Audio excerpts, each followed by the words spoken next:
Well, good evening. This is Friday Night with Jonathan Ross. It's what we're talking about as my comeback show, because I haven't been on TV for about, well, 23 hours, I think. So I'm back, only this time I'm not alone. Will you please give me a warm welcome? Because, Andy, this is, am I right in thinking, this is the first time you've actually... I know you've worked in TV for years. This is the first time you've been on television. First time I've been on television, yeah. OK, and you've been dieting, I know, since we said we were going to do the show together. Yes. You've been dieting, and how much have you lost? £7. £7. So you can just imagine how grotesque he looked before. Hey, thank you. You look actually very good. But why that sweater in particular? Well, I don't know. I thought this was quite attractive behind my sort of TARDIS. You know what? It's an interesting choice. Yeah. So how's your war going? My war? How's the war going, ladies and gentlemen? You know the one, Operation Endless Footage. Well, I'll tell you who the real heroes are. I am, of course, talking about the British postie. They're so brave, they'll open anyone's letter. I tell you, a bit of anthrax won't stop them getting your hands on Granny's birthday tenner. Mind you, it has affected Postman Pat. How? Well, apparently, the Christmas special is going to be called No Jest, the Spores. You know, and I read this in the papers, apparently people are losing interest in the war. Why? The TV ratings are so low, Des Lynam is thinking of hosting it. A couple of fans of the Premiership booing me there. Maybe if they had the tactic truck out there, that would make it work.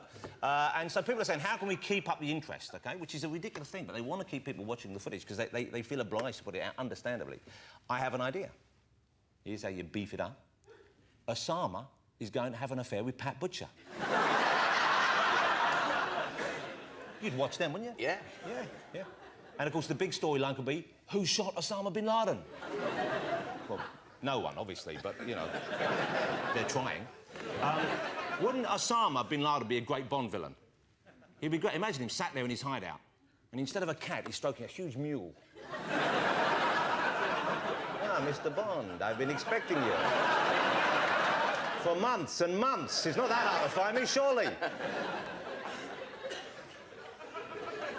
This is the first war we're watching for the Big Brother generation, for people who've grown up watching reality TV. And you've got millions of teenagers out there saying, what's the big deal? Why don't we just vote him out? and in a way, I know it's about lots of things, but free speech is one of the things we're defending here. Yeah. And that's what it's all about. And that's why this is a great country to live in. Britain is a tolerant country. That's why it's great to be here. It's so tolerant that even Jamie Oliver can walk the streets without fear of a much-deserved stoning. It's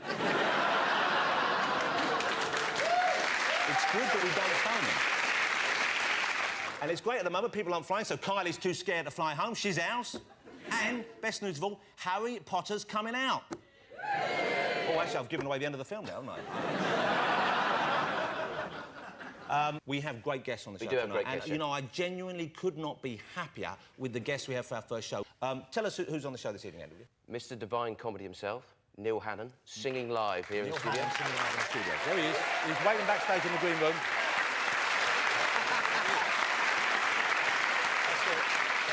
Look at that green room. You know what, when that... But I haven't seen one. I thought that was Charles Manson. Wow. Oh, maybe have a shave before you come on. OK, but I'm very excited about Neil Hannon. He's not the one I'm most excited about. Second guest. OK. She probably was the princess of EastEnders, but I'd probably say now she's the queen of EastEnders, Tamzin Outhwaite. Tamzin Outhwaite on the show this evening. Look at that. Wow, she looks good. Wow, you look good tonight, Tamzin. Wow, look at that. She started on the wine. I'm glad we have a lady. I love ladies. Do you? I love ladies, although I couldn't eat a whole one. But I think I know where I'd start. So that's... So, the third one, he's a legend. He is. Still with us. Well, of course he's still with us. Yeah, We're not having dead people on. I'm building him up. If it was dead people, I'd have Terry Thomas on. We can't have dead people on the show because it's a talk show. It's not just look at their preserved corpses. Don't start. I was trying to build him up. Well, OK, but don't say he's still alive. That's a given. He's a legend in the pop world. He's a legend. Not pop, he's a legend. Full stop. OK. John Lydon. John Lydon. Johnny Rotten. John Lydon is on the show this evening. There he is. Look. What's that? The tampon, Johnny! What is that? So that's the green room. What they're doing, they're all back there, so we can actually watch them at any time. Traditionally on TV shows, you have a green room where the guests can stay, they can drink if they want to, they can relax, they're there, and basically so they don't escape when they see the show start. Yeah. You know, like some of the gags I did earlier, people might want to leave when they hear that going on, yeah. and they're here for us. So shall we get right amongst it? Yeah, I think so. OK, let's bring him out, ladies and gentlemen. He is the first guest on the first show in this new series. As I said, I could not be more excited about having here. It is Mr. John Lydon, ladies and gentlemen. So excited to have you on the show. Hey, look, and you look, may I say, you look fantastic. Because I'm 40 now, OK? I'm 41 soon. Yeah. And I'm beginning to feel... Yeah, you were always a big fan of mine, weren't you? Yeah, I'm a huge fan of yours, you know? But my knees are going on me at 40, OK? And, you know, sometimes I wake up and I don't feel my best, and I was wondering, at your age, what's going? Physically, what's happening with your body? Nah, look, nose hairs are a real problem. That's what happens when you get old. And the hairs, they grow so long, and you try and pluck them, right? Or tweak them, or whatever. It's not nice. It's, what was that old owl, that old Labour MP? But you end up with eyebrows. Oh, Dennis Healy. That's the one. Yeah, he was scary. But, you know, I've got a little machine that does mine. It's like a little buzzing thing. And you go up and it zips them out. Do not do it. The batteries run out halfway through and you've got a piece of metal stuck in your nostril. Well, do not do it. You see, grooming tips from you. I never thought I'd get this. This is a very happy moment for me. Now, at the Q Awards, you came in for this Inspiration Award, and you're in the papers because you were heckling various people, which is kind of... I wasn't heckling, I was commenting, you know? I mean, when your bands are naff like that, I mean, a bunch of sissy boys. Look, hairdos like this, right? I had to earn my wings in my life, right? You know, to look a bit unusual, way back 25, 30 years ago, that was hard. And this lot, they come in with these naff little half-inch mohawks and spectacles and an anorak. And I'm sorry, man at CNA ain't no hardcore punk. You know? And I must say, no, I received this award, right, on behalf of the working class, because that's what I come from. And I didn't invent this class system here. I was landed with it. And they will always stick it to you when it suits them. I would like Britain to be classless, but not But, you know, in America where you live now, you live in the States, and I know everyone talks about that not having a class system. It's just they have the same sort of system in place. They just don't talk about it. They call it money. Yeah, and so the American dream, as though that's somehow OK, because they've sold the lie that everyone can buy into this. The American dream is tourism. Is that what it is? You know that? Yeah, to conquer the whole world and make it as dumb and stupid as they are. Right? And then they come and visit you. And they find their coffee shops and they're happy. Yes, Starbucks. Are you happy there, then? I can't imagine you actually... What is that? Is that the skinny latte you're after now?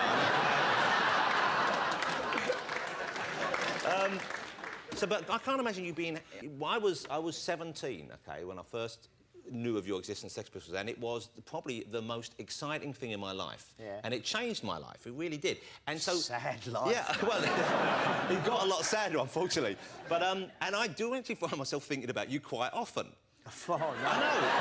Now it's me who's got the sad life. I do. You know, every now and then I'll get quite... I'll uncross my legs then, shall I? Never in that way. But I watched The Filth and the Fury, which was the documentary which you produced. Julian Temple directed. Co-produced. You co-produced. OK, and I guess, what was this? This was an attempt to set the record straight about the Sex Pistols? Well, yeah, because the rock and roll swindle, which Malcolm put out, was a load of old crap, really. And it was all out from the manager's point of view. The band was never about the manager. It was about the band. Shock horror.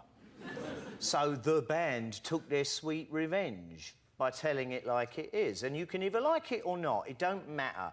But you've always got to get it right. And get it right is all that matters. All this fantasy nonsense and iconoclasm about me or the band, I ain't no one's hero. I do what I do for me. And you do that for yourselves too. You'll find this country will be a better place. Yeah, but, you know, when I watched The Filth and the Fury, I actually started crying a bit.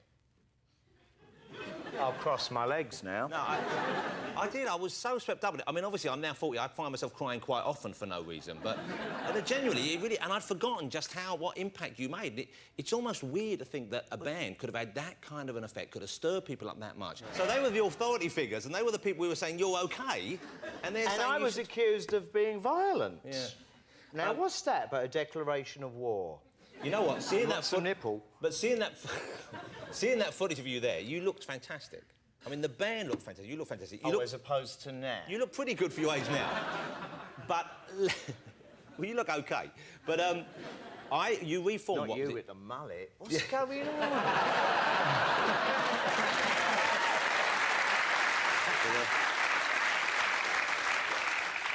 This is for the ladies.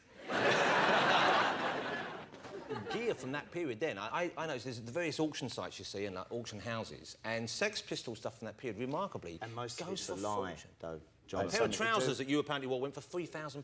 A load of old in it. I so wish I hadn't bought them now. but do you have any of that gear? You could sell that old stuff, or you could pretend it was... Look, I've given all that stuff away to charities, and you know, I don't take no credit for that, but I'm not going to hoard it and then make a load of money on it. You know, I'm sorry, but that goes to orphans and kids that count, right? Because you actually and not show business. But this is the bizarre thing. I know you didn't particularly want to mention this, but you actually do a lot of work for kids and stuff, don't you, in LA? Yeah, but keep it quiet. Yeah, that is... How remarkable is that? And actually genuinely wants to keep it quiet. No, it's important that it be quiet. When I see these loudmouth charity, like, orchestrators, they offend me, because it means they're doing it for their own ego and not for the people that matter. See, I do a lot of work for charity. And anything to do with kids... anything to do with kids, that's our future. You give it up to them. You're coming all over Whitney Houston there. Mr. Rock. Not coming over, I mean, you were like... that's the song. I care about children as much as Gary Glitter. No, you don't. Now, you see... I apologise for the first time in my life. You know, you said you weren't the brightest kid in the world, but yeah, for a 17-year-old, some of the things you said and some of the things you did back then and the courage you showed in the face of this ridiculous hierarchical opposition to you and this, this kind of... these acts of criminality towards you, really, I think, still inspire me even today, genuinely. Ladies and gentlemen, I think one of the greatest living Englishmen, John Lydon. Cool. I really appreciate it. I'll see you later. Look at that. What a man. OK, let's have a look. Come over here again, Andy. Let's have a look. We're going to have a look at... this is something we do every week on the show, I guess. We're going to look through the newspapers, and I would say we're commenting on the news, but really we're looking at the stories we think we can say funny things about. Yeah. That's the honest side of it. So let's have a look in the newspapers. We have this picture here. This is Pamela Anderson. It's Pammy entertaining the troops in our own inimitable style. Look at that. Good heavens, it's like someone pulled the ripcord on a dinghy. Look at that. Now, I'm no expert, but there she is on a nuclear-powered aircraft carrier, which is... We've seen those things. They're like the size of a town, OK? Yeah. I'm guessing that steering wheel is probably just for show. That's not what you see. That should be hanging off the wall of a theme pub. Yeah. That's not a real thing. Nice to see you on a boat with a bit of wood in the hand, though. Takes you back to that Tommy Lee video, doesn't it? Let's have a look at another story. This is one news story I think has been dominating the page of the newspapers all week. Of course, it's Fat Pet Week. And sweet baby Moses, look at the size of that cat. Look at the size of that. That's not a cat, that's Elton John's Sunday wig. You see, you ask Lisa Riley to look after your cat for one weekend, and look what happens. It's so fat, it's digested its own back legs. Where have they gone? It's like a space hopper. You could use that as a space hopper. But I think we pamper our pets in this country. Have a look at this from our friends in China. Sweet Nelly Furtado. Look at that. Still, it's nice to see a panda pumping something for a change, isn't it? See that? I love that picture. Look at him. He's so an endangered species. Yeah.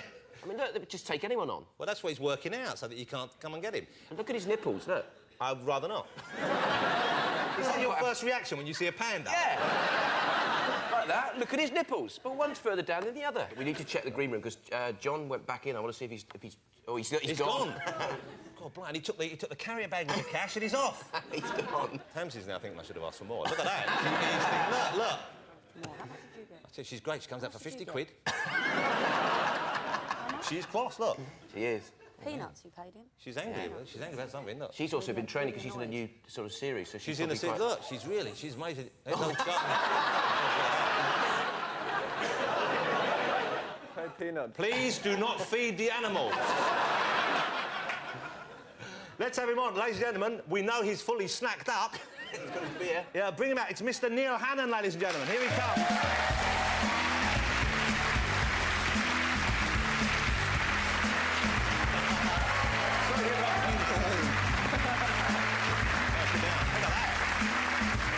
Neil Hannon. Neil, I couldn't be happy to have you on the show. Obviously not as happy as I was to have John Lydon on, but it's still, I'm still very pleased. Not quite as exciting, I'm sorry. I can't believe there's nothing of you, and yet we saw you wolfing down the beer and the snacks there. Where does it go? The body of a boy. Well, it was a gag, you know, like you're paying me I peanuts. see you. Oh, I see. It was a little joke from Neil there, who obviously, and I should point out, his first career is the singing and the writing of songs, so please don't judge him too harshly for the comedy material. So you're not with the Divine Comedy anymore, are you? Well, we are for a bit, but the band is being disbanded. Right. Yes. But you're carrying on, what, as Neil Hannon or keeping the name? I don't know. Which do you think? We should Shall we have a take poll. a straw poll? What do you think, ladies and gentlemen? Should he keep the name Divine Comedy? Should he go on as Neil Hannon, or do you just really not care? The latter, I think. We'll get back to them. You do. When I first saw you, you were doing the music and you were wearing the smart suits, you had the short haircut. You were doing the kind of... You're very dapper, very mod look about you. And now you've gone the kind of... Is it Jesus or Charles Manson route? I'm not sure. Well, you know, it's for the ladies. Well, you've got it going on. I will be honest there. It's a super look. You know one thing I was watching recently, I've just recently discovered Father Ted, the comedy series. I didn't watch it going out first time. Really? And you did the theme music for that? Yeah, I did. Yeah. And do you ever, when you're performing live, do you ever play that live? We do. Yes, Songs of Love. Yeah, it's on Casanova, actually. I didn't realise I kind of it was on now. recycled it for the album. But when people hear it live, I would think, if I heard that song, I would immediately now think of Father Ted. Well, that's okay, isn't it? I also did My Lovely Horse. There was a Eurovision... In the show, when he enters the Eurovision? Yeah. Will you give us a burst of that and remind me how it goes? My lovely horse, running through the fields. Where are you going with your fetlocks blowing in the wind? Really a bit... Is he back in the green room? Is he back there? Because I'll be honest with you, I genuinely respect Yeah, he's him. still there. Yeah, but he's creeping me out with that beard. It's look at the body language there. Look how far away. She's got her legs crossed away from him. It's like saying, don't come near me with your creepy cult eyes. Let's have a look at this story. This is a great story as well. Apparently, and I'm rather sad to report this, ITV is still looking for a host of Miss World. I can't believe they're going to actually televise Miss World in this day and age, but they're going to host it. They're looking for someone to present it. And apparently one of the problems is there's Miss Jamaica, the Jamaican entrance, and they're worried that whoever they get to host it will have to be quite a sober individual because her name is Regina Beavers. God, don't you? Man, she's got to win, hasn't she? Wouldn't that be so great? And I bet her mum and dad, Dick and Fanny, are very proud. OK, we have one final guest for your viewing pleasure this evening, and once again, I really couldn't be happier with the person, basically, who said yes. Tamzin, you all right, baby? Dying for a wee. Are you? All right, ladies and gentlemen, it's time for our final guest this evening. She's gorgeous, she's smart as a whip, she can act the pants off just about anyone else in the business. It is, of course, Tamzin Outhwaite.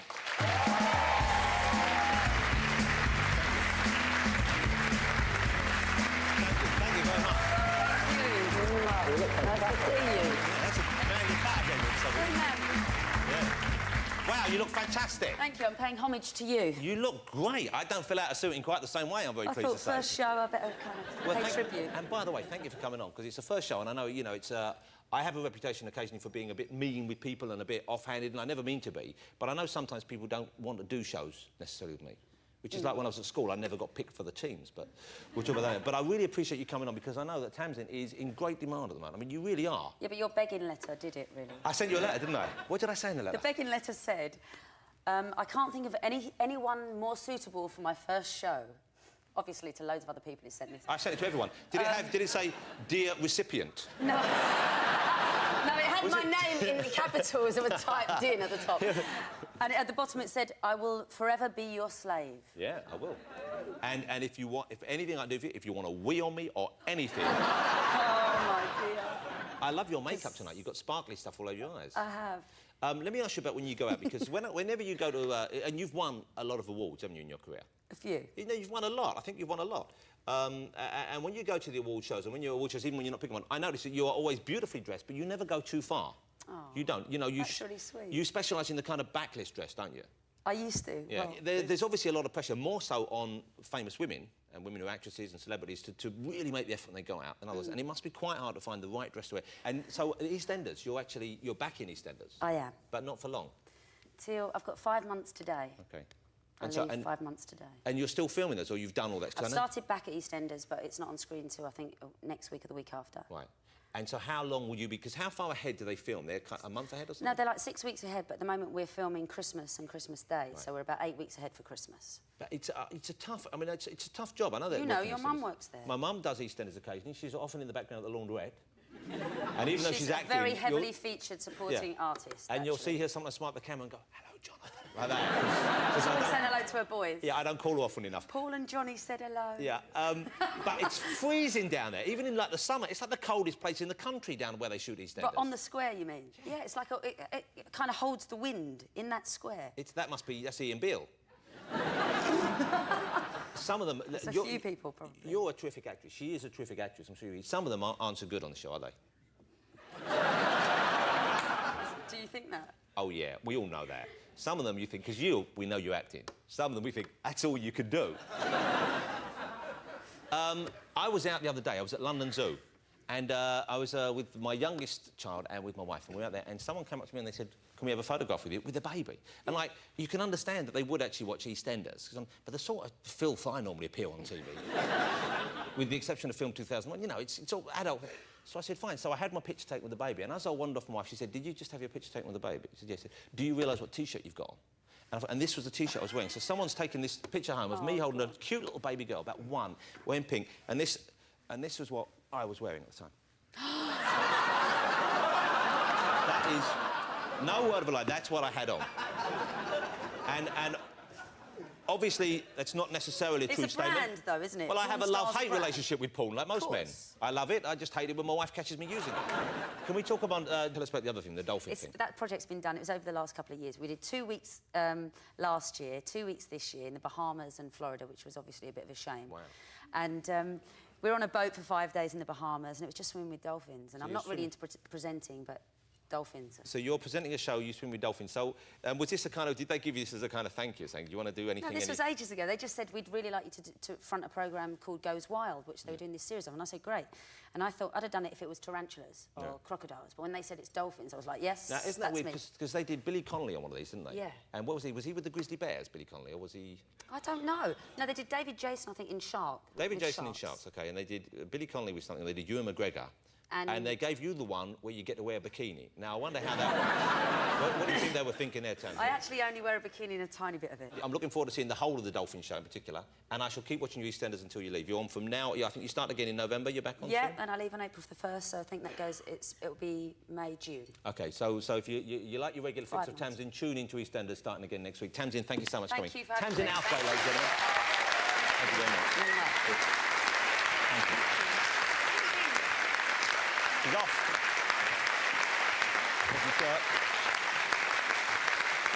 Well, that's about all we have time for, but we might as well mention before we go, everyone's feeling nervous about Anthrax, and that's understandable. American tourists are staying away from London in droves, and that's a pity. I miss Americans, so does Andy. Yeah. Because they make you feel slim, don't they? They do. But we're missing the tourist pound they bring with them. West End theatres are really suffering. Andrew Lloyd Webber's beautiful game is shutting down because of the threat of anthrax. While the vagina monologues, you know the vagina monologues? That's been hit by the threat of thrush. When I was deciding what to put in the show, this first show, my first thought was maybe to give you about an hour of sickly, self-serving psychobabble. Maybe with Martin Bashir sitting opposite me, but unfortunately, Michael Barrymore has muscled his way into that slot. You never learn. That was a great TV first for Martin Bashir, wasn't it? Spending an hour with Barrymore and living. Genuinely, I found that really unpleasant.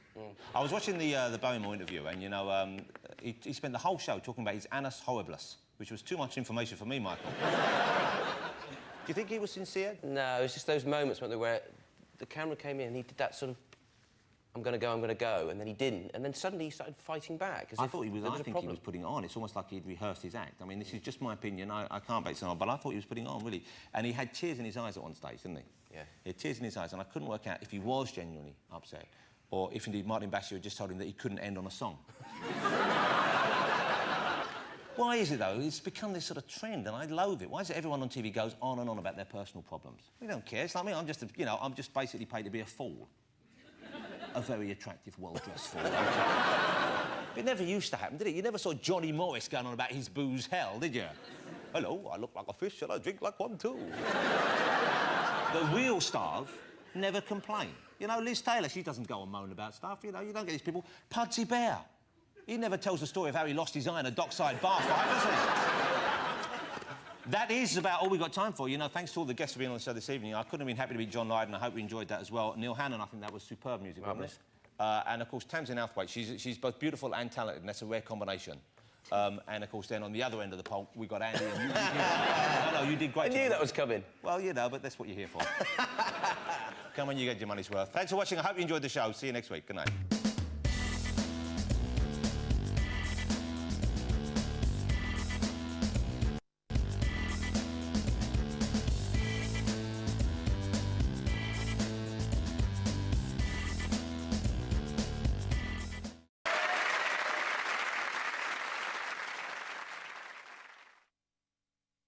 Welcome to Friday Night with me, Jonathan Ross. Welcome to Alan Carr China!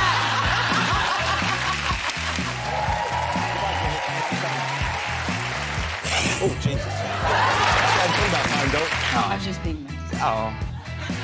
Don't patronise me, Alicia.